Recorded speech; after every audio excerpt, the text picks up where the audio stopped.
for this video guys is pipintura ako na ito guys. Headlight cover ng MX155. So guys, ito ay nalagyan ko na ng primer. So yung first coating na. So naka isang ano pa lang ako dito guys, isang buga. Tapos pinatuyo ko na maigi, tapos niliha. Ngayon guys, may mga ano pa, dents yan. Pinturahan pa natin ng primer. So ito yan guys, Disney. So pinturahan mo na guys. Shake mo na guys. Shake mo na.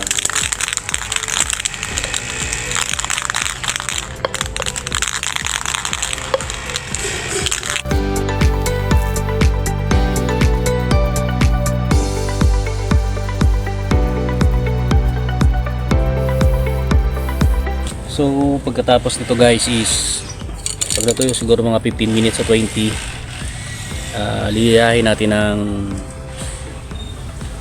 1,000.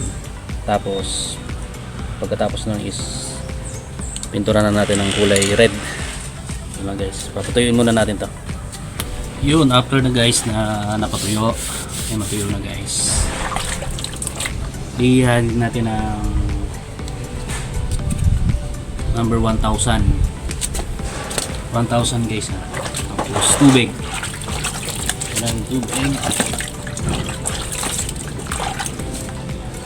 unting liha lang, makatanggal lang ng excess na.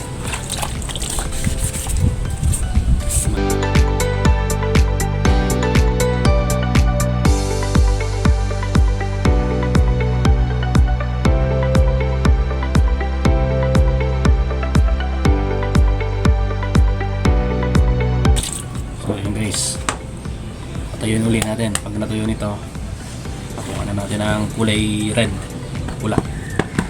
So yun na guys, bali natin ang red number 5. So ano lang ako.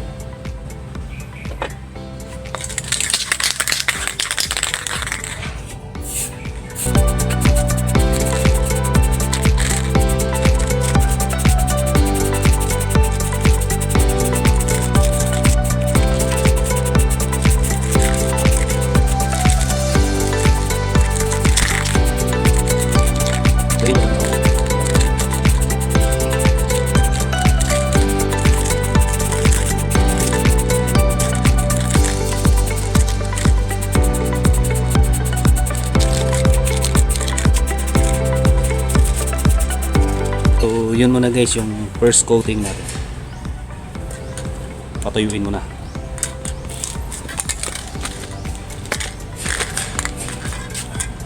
Yun mga guys, after natuyo yung first coating natin, so lalagyan ko uli ng second coat.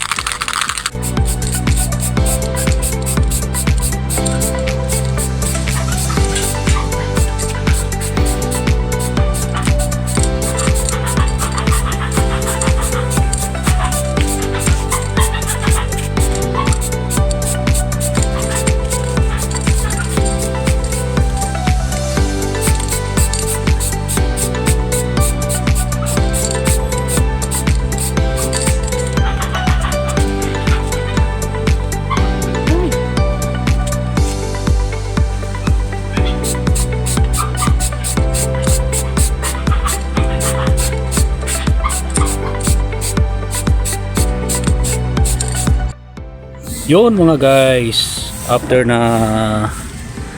ilang araw ay ito na guys ang resulta ng aking pagpipintura ng headlight cover ng aking TMX155. So ayan na guys ang resulta guys. Ito ay wala pang clear guys ha.